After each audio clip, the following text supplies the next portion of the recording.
Hi hello എല്ലാവർക്കും kiss അക്കാഡമിയിലേക്ക് സ്വാഗതം. ഇന്ന് നമ്മുടെ PYQ സീരീസിന്റെ ഡേ 13 ആണ്. നമുക്ക് ക്ലാസ്സിലോട്ട് കിടക്കാം.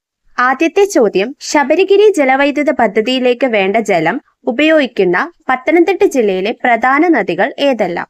ഉത്തരം ഓപ്ഷൻ എ 1ഉം 2ഉം. ശബരിഗിരി ജലവൈദ്യുത പദ്ധതിയാണ് കേരളത്തിലെ ഏറ്റവും വലിയ രണ്ടാമത്തെ ജലവൈദ്യുത പദ്ധതി.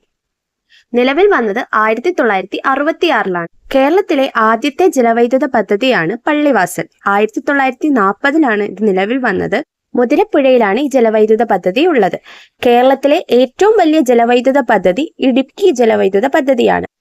1976 ഇത് നിലവിൽ വരുന്നത്. ഇടുക്കി ജലവൈദ്യുത പദ്ധതിക്ക് സഹായം നൽകിയ രാജ്യമാണ് കാനഡ. അടുത്ത ചോദ്യം, കേരളത്തിലെ തദ്ദേശ സ്വയംഭരണ സ്ഥാപനങ്ങളിൽ പെടാത്തത് കണ്ടെത്തുക. ഉത്തരം ഓപ്ഷൻ ബി താലൂക്ക്. 1200 തദ്ദേശ സ്വയംഭരണ സ്ഥാപനങ്ങളാണ് കേരളത്തിലുള്ളത്. 941 ഗ്രാമപഞ്ചായത്തും 152 ബ്ലോക്ക് പഞ്ചായത്തും 87 മുനിസിപ്പാലിറ്റിയും 6 കോർപ്പറേഷനും 14 ജില്ലാ പഞ്ചായത്തുമാണ് ഇവ. കേരളത്തിൽ നിലവിൽ 78 താലൂക്കുകളാണ് ഉള്ളത്. അട്ടപ്പാടിയാണ് 78ാമത് താലൂക്ക്. നിലവിലെ തദ്ദേശ സ്വയംഭരണ വകുപ്പ് മന്ത്രി KM ഷാജിയാണെന്ന കാര്യം കൂടി ഓർത്തുവെക്കുക. അടുത്ത ചോദ്യം, താഴെ പറയുന്നവരിൽ കേരള അത്ലറ്റുകളിൽ ഉൾപ്പെടുന്നവർ ആരെല്ലാം? ഉത്തരം ഓപ്ഷൻ എ 1ഉം 2ഉം 3ഉം. PT Usha, TC Yohannan, KM Beenamol എന്നിവരാണ് താഴെ തന്നിരിക്കുന്നവയിൽ കേരളത്തിൽ നിന്നുള്ള അത്ലറ്റുകൾ. പയ്യോളി എക്സ്പ്രസ് എന്നറിയപ്പെടുന്ന PT ഉഷയാണ് ഒളിമ്പിക്സിൽ പങ്കെടുക്കുന്ന ആദ്യ മലയാളി വനിത. അതുപോലെ ഒളിമ്പിക്സിൽ ഫൈനലിൽ എത്തിച്ചേരുന്ന ആദ്യ വനിതയും PT ഉഷയാണ്. 1984 ലോസ് ഏഞ്ചലസ് ഒളിമ്പിക്സിൽ. PT ഉഷയുടെ ആത്മകഥയാണ് ഗോൾഡൻ ഗേൾ. ഏഷ്യൻ ഗെയിംസിൽ വ്യക്തിഗത ഇനത്തിൽ സ്വർണ്ണ മെഡൽ നേടുന്ന ആദ്യ മലയാളിയാണ് TC യോഹന്നാൻ. ഏകദേശം 3 പതിറ്റാണ്ടുകളായി ദേശീയ റെക്കോർഡ് ലോങ് ജമ്പറായ TC യോഹന്നാന്റെ പേരിലാണ്. ഇദ്ദേഹമാണ് അർജുന അവാർഡ് നേടുന്ന രണ്ടാമത്തെ മലയാളി. ഖേൽരത്ന നേടുന്ന ആദ്യ മലയാളി വനിതയാണ് KM ബീനാമോൾ. 2003 ഈ നേട്ടം കൈവരിക്കുന്നത്. ഗോഡ് ഓഫ് ഇന്ത്യൻ വോളിബോൾ അല്ലെങ്കിൽ ഇന്ത്യൻ വോളിബോളിന്റെ ദൈവം എന്നറിയപ്പെടുന്ന വ്യക്തിയാണ് ജിമ്മി ജോർജ്. കേരളത്തിൽ നിന്നും അർജുന അവാർഡ് നേടുന്ന ഏറ്റവും പ്രായം കുറഞ്ഞ വ്യക്തിയാണ് ഇദ്ദേഹം. 21 വയസ്സിലാണ് ഇദ്ദേഹം ഈ നേട്ടം കൈവരിക്കുന്നത്. അടുത്ത ചോദ്യം, ഇന്ത്യയിൽ തെക്കു പടിഞ്ഞാറൻ മൺസൂൺ ഏറ്റവും കൂടുതൽ ലഭിക്കുന്ന കാലയളവ് എപ്പോൾ? ഉത്തരം ഓപ്ഷൻ എ ജൂൺ മുതൽ സെപ്റ്റംബർ വരെ.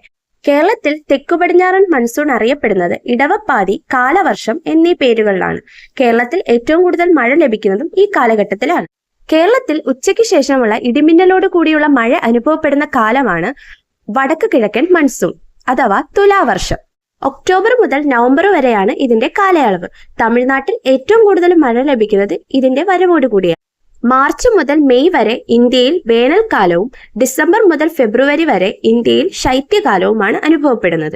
അടുത്ത ചോദ്യം, സുന്ദരവനം ഡെൽറ്റ പ്രദേശം ഉൾപ്പെടുന്ന ഇന്ത്യയിലെ സംസ്ഥാനം ഏതെന്ന് കണ്ടെത്തുക. ഉത്തരം ഓപ്ഷൻ സി പശ്ചിമ ബംഗാൾ. ലോകത്തിലെ ഏറ്റവും വലിയ തുടർച്ചയായ കണ്ടൽക്കാടുകളാണ് സുന്ദരവനം. ഗംഗ, ബ്രഹ്മപുത്ര, മേഘ്ന നദികൾ ചേർന്നാണ് ഇത് രൂപപ്പെടുന്നത്. 1987 യുനെസ്കോയുടെ ലോക പൈതൃക പട്ടികയിൽ ഇത് ഇടം നേടി. 2001 ബയോസ്ഫിയർ റിസർവായി പ്രഖ്യാപിക്കുകയും ചെയ്തു. പിന്നീട് 2019 റാംസാർ സൈറ്റിലും ഉൾപ്പെടുത്തി. ഇന്ത്യയിലെ ഏറ്റവും വലിയ സംരക്ഷിത തണ്ണീർത്തടമാണ് സുന്ദരവനം.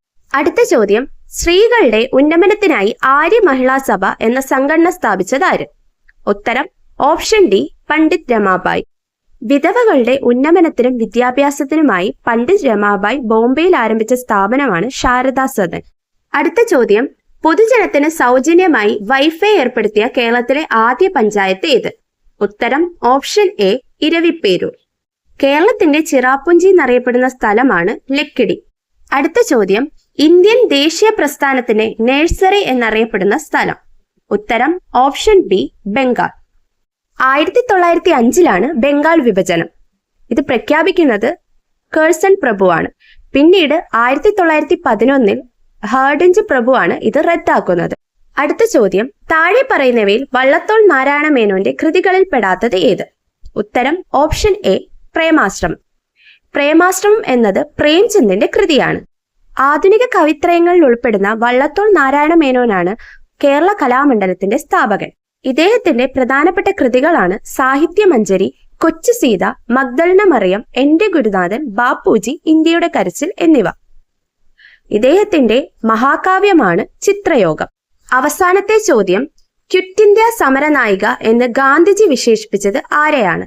ഉത്തരം option A Aruna Asaf Ali. 1942 August 8-നാണ് ക്വിറ്റ് ഇന്ത്യ സമരം നടക്കുന്നത്. പ്രവർത്തിക്കുക അല്ലെങ്കിൽ മരിക്കുക എന്ന ഗാന്ധിജിയുടെ പ്രസിദ്ധമായ മുദ്രാവാക്യം ഇതുമായി ബന്ധപ്പെട്ടതാണ്.